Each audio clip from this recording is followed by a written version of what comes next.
Hi friends, कैसे हैं आप सब। आई होप कि आप सब बढ़िया हैं।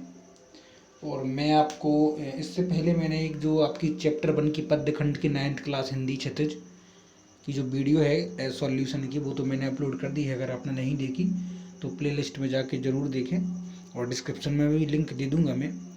और टेलीग्राम की जो लिंक है वो डिस्क्रिप्शन में है, वहाँ से जाकर आप टेलीग्राम चैनल भी ज्वाइन कर सकते हैं, है ना। जो भी वीडियो अपलोड करूँगा तो आपको मैसेज मिल जाएगा।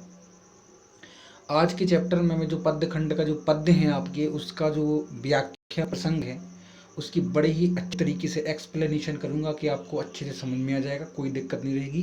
चलिए शुरू करते हैं। वीडियो को लाइक ज़रूर करें अगर सही लगे तो, ठीक है। देखिए, पहला जो आपको पद मिलेगा कि मान सरोवर सुभर जल हंसा केल कराही मुक्ता फल मुक्ता चुगे अब उड़ी अनत न जाही। ठीक है, अब उड़ी अनत न जाही। तो भावार्थ क्या है आप ये सुनिए कि उक्त पंक्तियां कबीर की सखियां से उद्धत है, मतलब ली गई हैं। अब इन पंक्तियों के माध्यम से यह कहना चाहते हैं कबीर कि जिस प्रकार हंस मानसरोवर के भरे जल में क्रीड़ा करते हुए मोती चुगते हैं। मानसरोवर मतलब आप जानते हैं झील, है ना, झील। मानसरोवर के भरे हुए जल में क्रीड़ा, क्रीड़ा मतलब खेल करते हुए मोती चुगते हैं तथा उसे छोड़कर कहीं जाना पसंद नहीं करते, ठीक उसी प्रकार मनुष्य भी जीवन के माया जाल अर्थात धोखे के जाल में ऐसा फंस गया है कि उसमें सत्य की यानी उसे सत्य की पहचान नहीं रही, है ना।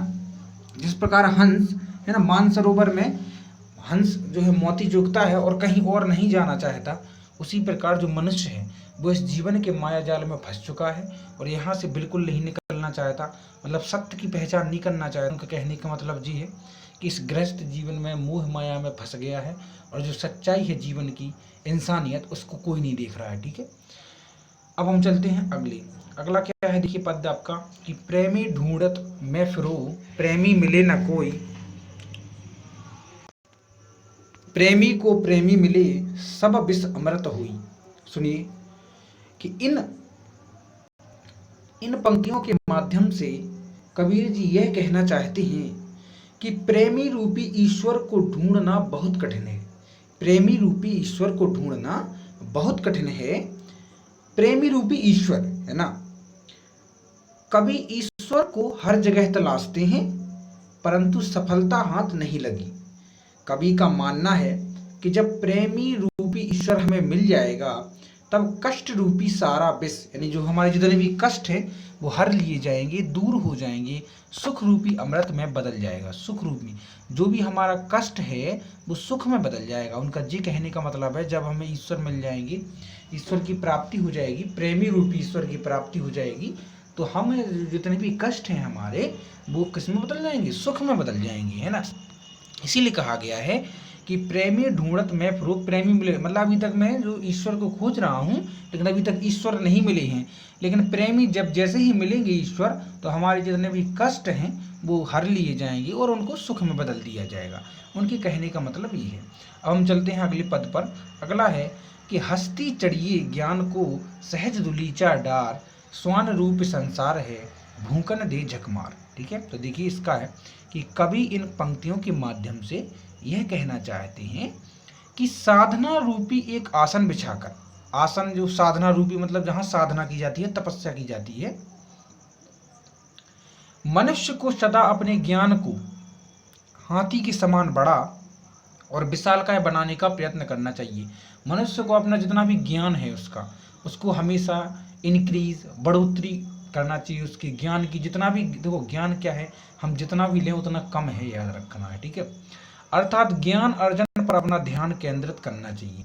ठीक है, कभी संसार की तुलना कुत्तों से करते हुए कहते हैं, कुत्तों से, स्वान रूप संसार है, स्वान मतलब कुत्ता, तो कुत्तों से करते हुए कहते हैं कि तुम पर भौंकते ही रहेंगे, कौन, लोग, लोग तुम पर भौंकते रहेंगे, तुम्हारी निंदा करते रहेंगे, अतः इन पर ध्यान मत देना, यह तुम इन पर ध्यान दोगे तुम्हारी मूर्खता है, वे एक दिन स्वयं चुप हो जाएंगे। ठीक है, भूकन दे झक मार, मतलब लोगों को क्या भौंकने दो, वो एक दिन खुद चुप हो जाएगी। बस अपना काम स्वयं अच्छे से करिए और अपने जो ज्ञान अर्जन है, ज्ञान अर्जन में लगी रहिए, ज्ञान बढ़ाइए, ठीक है। हस्ती चढ़िए ज्ञान को, सहज दुलीचा डाली, है ना। ज्ञान ही तो है सब कुछ, जिसके पास ज्ञान है वही आज महान है, ठीक है। अगला है, पखा पखी के कारणे सब जग रहा भुलान, निरपक होई के हरि भजे सोई संत सुजान। तो इसका मतलब है, सुनिए, कि कवि इन पंक्तियों के माध्यम से यह कहना चाहते हैं कि सही मानों में सच्चा संत वही है, सही मायनों में सच्चा संत है ना, संत वही है मुनि जो बिना किसी भेदभाव के अर्थात निष्पक्ष रूप से ईश्वर की भक्ति में लीन है। बिना किसी भेदभाव, निष्पक्ष है ना, निष्पक्ष ईश्वर की भक्ति में लीन है, याद रखना। भेदभाव, कोई भी भेदभाव ना हो उसके अंदर कि जे किस प्रकार जे हिंदू मुसलमान इस प्रकार की वो बात कर रहे हैं। बिना किसी भेदभाव के ईश्वर की भक्ति में लीन है, भक्ति भजन में लीन है। वरना लोग ईश्वर को भूला कर पक्ष विपक्ष की भूमिका निभाते हुए आपस में लड़ रहे हैं। ईर्ष्या की भावना चरमोत्कर्ष पर है, ठीक है। ईर्ष्या जो जलन, ईर्ष्या मतलब क्या होती है, जलन। तो एक दूसरे से जो जलन की भावना है वो फिलहाल में कैसी है, चरमोत्कर्ष मतलब कि सबसे ऊपर है ना। एक दूसरे से जलन, ईर्ष्या, द्वेष रखते हैं लोग, तो उनको कहना है कि सबको भुलाकर वो ईश्वर की साधना में लीन रहे, वही असली संत है, ठीक है। अब हम चलते हैं अगला, कि हिंदू मुआ राम कही, मुसलमान खुदाई, कहे कबीर सो जीवता, दुहू के निकट न जाई। अब सुनिए कि कवि इन पंक्तियों के माध्यम से यह कहना चाहते हैं कि हिंदू राम नाम का जप करते हैं और मुसलमान खुदा का नाम लेते हैं, अर्थात ये दोनों एक दूसरे से भेदभाव रखते हैं, है ना, क्योंकि अलग अलग धर्म के लोग हैं। जबकि कवि के अनुसार वास्तव में जीवित वही है, जीवित व्यक्ति वही है जो इन दोनों तरह के व्यक्तियों से खुद को दूर रखता है। याद रखना, जो व्यक्ति राम राम कहता है, जो खुदा का नाम लेता है, वो व्यक्ति जो इन दोनों व्यक्तियों से दूर रहता है, असली मायने में वही जीवित है, इंसान है, क्योंकि उसके पास इंसानियत है। उसका धर्म क्या है, इंसानियत, ठीक है। उसका कोई धर्म नहीं है, उसका धर्म है इंसानियत। तो उन्होंने यही कहा है ना, कि हिंदू मुआ राम कही, मुसलमान कही खुदाई, कहे कबीरा जीवता, दोनों के निकट न जाए। जीवित व्यक्ति वही है जो इन दोनों के निकट न जाए। किन दोनों के, जो राम राम कहता है, खुदा का नाम लेता है, कबीर के अनुसार, ठीक है। अगला है, काबा फिरी काशी भया, राम ही भया रहीम, मोट चून मैदा भया, बैठी कबीरा जी। तो देखिए, इन पंक्तियों के माध्यम से यह कहना चाहते हैं कबीर कि तुम चाहे काबा जाओ या फिर काशी जाओ, काबा यानी मक्का मदीना और काशी बनारस, तो आप चाहे काबा जाइए या फिर काशी जाइए, तुम राम की उपासना करो या फिर रहीम की, ईश्वर तो एक ही है। उनके अनुसार ईश्वर तो एक ही है। जिस तरह मोटे आटे को महीन पीसने से मैदा बन जाता है। अब मैदा तो आप जानते हैं कैसे बनता है, आटा होता है मोटा, उसको और पिसाई और घिसाई कर देते हैं उसकी, तो वो मैदा बन जाता है। पर दोनों एक ही वस्तु है ना, मोटा आटा और मैदा दोनों एक ही वस्तु हैं। ठीक उसी प्रकार ईश्वर को चाहे जिस किसी रूप में मानो, वह तो एक ही है, ठीक है, वह एक ही है, ठीक है। अब हम चलते हैं अगले पद पर। अगला है, ऊंचे कुल का जन्मिया, जय करनी ऊंच न हुई, सुबरन कलश सुरा भरा, साधु निंदा सुई। ठीक है, तो देखिए इसका अर्थ है कि कवि इन पंक्तियों के माध्यम से यह कहना चाहते हैं कि सिर्फ ऊंचे कुल में जन्म लेने से कुछ नहीं होता है ना। कबीर का मतलब जी है कि ऊंचे कुल, जैसे कि कोई बड़े कुल में जन्म लेता है, जैसे कोई राजा महाराजा के परिवार में जन्म लेता है, तो उससे कुछ नहीं होता है। मनुष्य अपने कुल से नहीं बल्कि अपने कर्मों की वजह से जाना जाता है। यदि मनुष्य का कर्म बुरा है तो वह बुरा ही कहलाएगा। जिस प्रकार सोने की कलश में यदि शराब पड़ी हो तो निंदा के योग्य ही है ना, निंदा के योग्य ही है, चाहे वो शराब, लेकिन है तो शराब, चाहे सोने की कलश में रखी हो तो चांदी की, चाहे, तो इसलिए शराब अगर वो सोने की कलश में है फिर भी निंदा के योग्य है। उसी प्रकार अच्छे कुल में अगर बुरा व्यक्ति पैदा हो जाता है तो भी वो बुराई के योग्य ही है ना। ऐसा नहीं है कि वो अच्छे कुल में है तो उसकी अच्छा ही हो जाए। तो अच्छे कुल से मतलब नहीं होता है, मतलब होता है किससे, कर्मों से। अब हम आ जाते हैं किस पर, अब हम आ जाते हैं आपके सखियों पर, है ना। शब्द पर, ठीक है, शब्द। देखिए इसमें क्या है कि मुँह को कहाँ ढूंढे बंदे, मैं तो तेरे पास में, ना मैं देवल ना मैं मस्जिद, ना काबे कैलाश में, ना तो कोने क्रियाक्रम में, नहीं योग बैराग में, खोजी होए तो तुरंत मिले हों पल भर की तलाश में, कहे कबीर सुनो भाई साधु, सब सांसों की श्वास में। तो देखिए इसका अर्थ है, देखिए बहुत ही छोटे अर्थ हैं, बहुत ही सही सटीक, जो भी होना चाहिए वही, ज़्यादा फालतू की चीज़ नहीं दी गई है। तो कवि इन पंक्तियों के माध्यम से यह कहना चाहते हैं कि हम ईश्वर की तलाश में भटकते रहते हैं, कभी मंदिर में, कभी मस्जिद में, कभी काबा में, तो कभी कैलाश में, उसे ढूंढते रहते हैं, जबकि ईश्वर तो हमारी सांसों में विद्वान है, हमारी सांसों में विद्वान है, रहता है।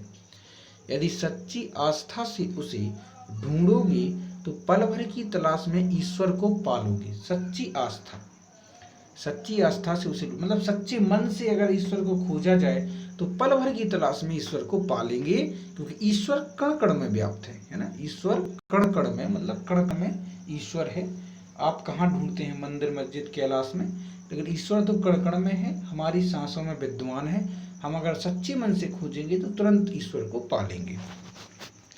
अब देखिए, अब है आपका क्या, अगला शब्द है कि संतों भाई आई ज्ञान की आंधी रे, भ्रम की टाटी सबे उड़ानी, माया रहे न बांधी, हिति चित्त की द्वे थूनी गिरानी, मोह बलिंदा टूटा, तृष्णा छानी परी घर उपरी, कुबदी का भांडा फूटा, जोग जुगति करी संतों बांधी, निर्चु चुए न पानी, कूड़ कपट काया का निक्षा, हरि की गति जब जानी, आंधी पीछे जो जल बूठा, प्रेम हरि जन भीना, कह कबीर भान के प्रगटे, उदित भया खम खीना। अब हम चलते हैं इसके अर्थ पर। इसका अर्थ देखिए क्या है, बहुत ही सही है, सटीक थोड़ा सा ही है, ज़्यादा कुछ नहीं है, समझ जाते हैं तो आसानी से इसको हल कर सकते हैं। कि कवि इन पंक्तियों के माध्यम से यह कहना चाहते हैं कि ज्ञान बिल्कुल आंधी की तरह है।